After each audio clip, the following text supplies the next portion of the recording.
क्या बहुत ज़्यादा हेयर लॉस हो रहा है? तरह तरह की चीज़ों का इस्तेमाल करके तंग आ चुके हो, दिमाग में सैकड़ों सवाल चढ़ रहे। क्या ऑयल के इस्तेमाल से कभी हेयर लॉस रुकेगा?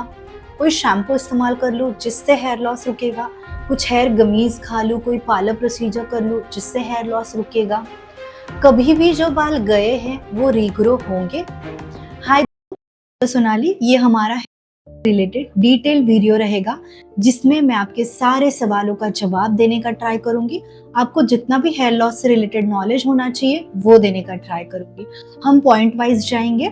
हमारा सबसे फर्स्ट पॉइंट ये रहेगा कि क्या आपको सच में हेयर फॉल हो रहा है या आपको सच में हेयर लॉस हो रहा है। मेडिकल लैंग्वेज में हेयर लॉस को कहते हैं androgenic alopecia, female pattern hair loss और मेल पैटर्न हेयर लॉस। तो आपको हेयर लॉस हो रहा है, ये हमें कब पहचानना है? ये तब जब आपके बाल जा तो रहे लेकिन स्कैल्प पे रिटर्न नहीं आ रहे।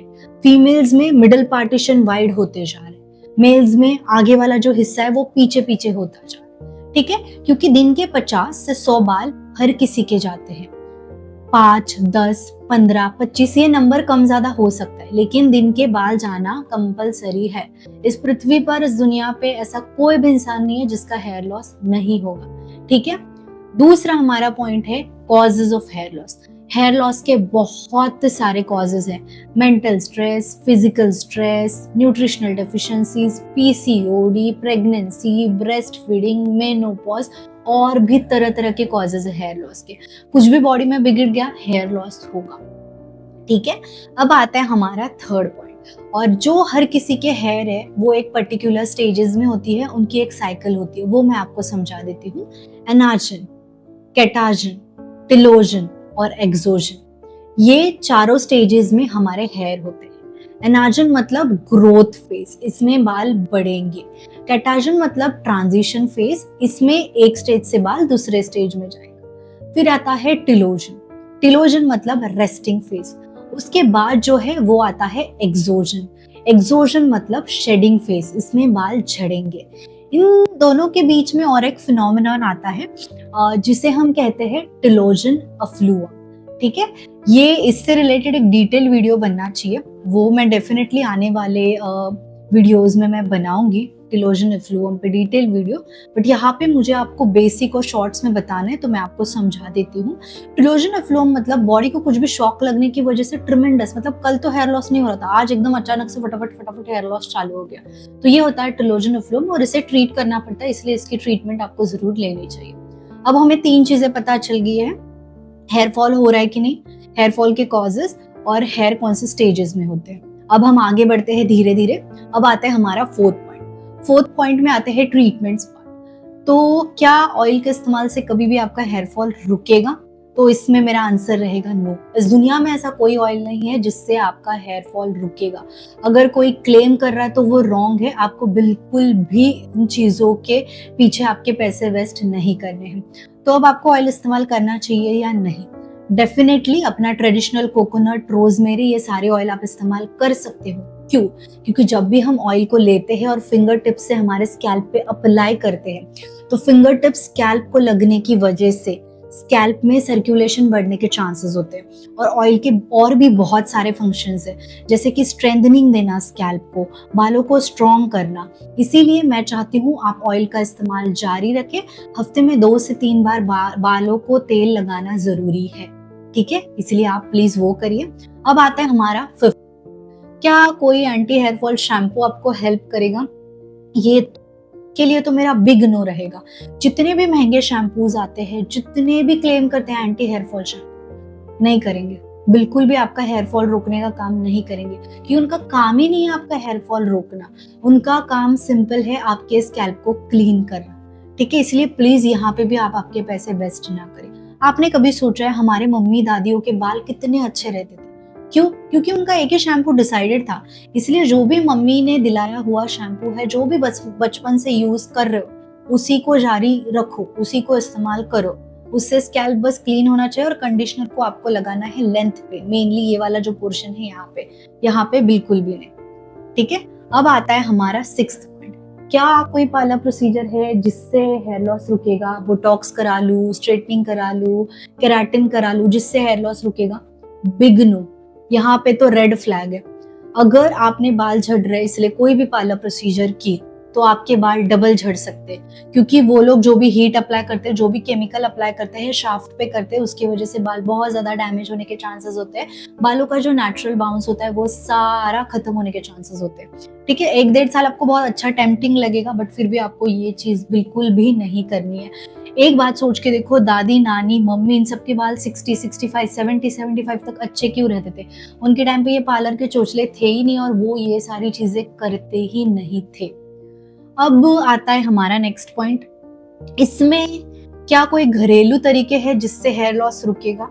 तो इसमें मेरा आंसर बहुत ही पार्शियल रहेगा, जैसे कि थी कड़ी पत्ता, आंवला, ये सारी चीजें कुछ हद तक अगर आपका हेयर फॉल इनिशियल स्टेज में है तो आपको हेल्प कर सकती है। लेकिन सीवियर हेयर फॉल है, मॉडरेट हेयर फॉल है जिसमें बहुत ज्यादा गैप हो रहा है, स्कैल्प विजिबली दिख रहा है, तो ये चीजों का फंक्शन करने का, काम करने का जो तरीका है वो थोड़ा सा धीमा होने की वजह से आपका जो रिजल्ट है वो थोड़ा डिले हो सकता है। कभी कभी ऐसा हो सकता है कि आपको इससे ज्यादा रिजल्ट ना मिले। तो अभी आपको ये इस्तेमाल करना चाहिए या नहीं? डेफिनेटली ये तो मैं आपको फोर्स करूंगी, आपको ये सारी चीजें चालू ही रखनी है। हमारे ट्रेडिशनल तरीके हैं, नेचुरल तरीके हैं। ये क्यों चालू रखने? जो भी मॉडर्न तरीके हैं, जो भी मॉडर्न मेडिसिन है, जो भी इंग्लिश दवाइयाँ है, वो हम लॉन्ग रन में ज्यादा समय तक कंटिन्यू नहीं कर सकते। लेकिन ये जो हमारी दवाइयाँ है, ट्रेडिशनल दवाइयाँ, इनको हमें उतना लंबे समय तक हम ले सकते हैं और इनके वजह से जो भी रिजल्ट हमें मिला है वो परमानेंट रहेगा। अगर हमने इंग्लिश दवाई बंद भी की, इनको जारी रखने की वजह से जो भी आने वाला हेयर लॉस रहेगा वो हम रोक सकते हैं। इसलिए इनका इस्तेमाल जो है हमें करते ही रहना है। तो भाई साहब, अब वर्क क्या करता है एग्जैक्टली काम क्या करेगा हेयर लॉस में? तो उसके लिए एकमात्र संजीवनी है मिनॉक्सिडिल एचटी ब्लॉकर। मिनॉक्सिडिल का तो अलग फन, मिनॉक्सिडिल मार्केट में आया था बीपी कंट्रोल करने के लिए। तो जब ये बीपी के पेशेंट्स को दिया गया, नोटिस किया साइंटिस्ट ने कि बीपी तो कम कर रहा है, इसके साथ साथ ये बाल भी उगा रहा है और लोगों के बाल आ भी रहे और हेयर लॉस भी कम हो रहा है। इस तरह से फिर मिनॉक्सिडिल भाई साहब ने मार्केट में एंट्री करी और उसके वजह से फिर उसके सोल्यूशंस बने, डाइल्यूटेड फॉर्मेट्स बने, देन वो 2%, 5%, 10% ऐसे मार्केट में फेमस हो गए। दूसरा जो मैंने बताया था डीएचटी ब्लॉकर, डी हाइड्रोटेस्टोस्टेरोन ब्लॉकर्स, ये पेट से लेने की दवाई है। इसके भी सोल्यूशंस आते हैं, इसमें दो है, ग्लूटास्टेरॉइड और फिनास्टेरिड। ये जो दोनों हैं, ये दोनों के दोनों फॉर्मेट्स आते हैं, बट ये दोनों के जितने फायदे हैं उतने ही इनके साइड इफेक्ट्स है, उतने ही आपको साइड इफेक्ट कॉज करेंगे। इसीलिए आपको इन्हें प्रोफेशनल से जाके प्रिस्क्रिप्शन लेके फिर ही स्टार्ट करना है। खुद से मन से स्टार्ट मत करो, क्योंकि इनके साइड इफेक्ट्स में ब्रेस्ट फीडिंग में ये ले नहीं सकते, प्रेगनेंसी में इन्हें लेना नहीं है। Dizziness, vomiting, diarrhoea, loss of libido, then erectile dysfunction और भी ढेर सारे कॉजेज इनके साथ हो सकते हैं। इसीलिए ध्यान से ही चालू करना है, क्वालिफाइड पर्सन से ही चालू करना है। ठीक है, अब इसके साथ साथ हम लोग जो नॉन इन्वेजिव ट्रीटमेंट करते हैं उसमें आता है पीआरपी एंड जीएफसी। पीआरपी का मतलब है प्लेटलेट रिच प्लाज्मा और जीएफसी का मतलब है ग्रोथ फैक्टर सेल्स। ये दोनों का भी आइडियली अलग से वीडियो बनना चाहिए, बट मैं आपको शॉर्ट में समझा देती हूँ।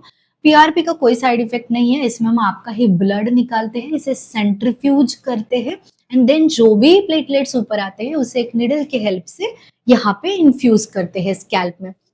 सिमिलर जीएफसी के साथ भी होता है, बाहर से जो ग्रोथ फैक्टर आते हैं उनको हम ब्लड के साथ कंबाइन करके सेंट्रीफ्यूज करके जो भी इसेंशियल सोल्यूशन ऊपर आता है उसे हम आपके स्कैल्प पे इन्फ्यूज करते हैं निडल के हेल्प से।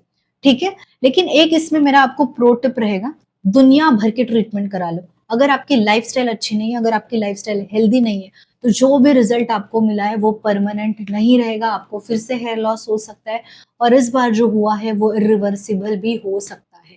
और हेयर लॉस को ट्रीट करना बहुत ज़रूरी है, क्योंकि अगर आपने हेयर लॉस को ट्रीट नहीं किया तो जो भी इरिवर्सिबल चेंजेस हो जाता है स्कैल्प में, अगर एक बार हेयर फॉलिकल का मुंह बंद हो गया तो वो ओपन होने के चांसेस फिर बहुत कम हो जाते हैं। इसलिए सही टाइम पे सही ट्रीटमेंट लेना सही इंसान से बहुत ज़रूरी है। ये वीडियो बनाने के पीछे मेरा बहुत ही प्योर इंटेंशन था, ताकि आप कोई भी मार्केट में आपके पैसे वेस्ट ना करे किसी भी गलत चीज़ पे, आपको सही चीज़ ही इस्तेमाल करनी है और आपका जो भी हेयर लॉस का जर्नी है उससे फाइट करना है। इसके साथ स्ट्रेस मत लीजिए, हैप्पी रहिए। Thank you so much, take care.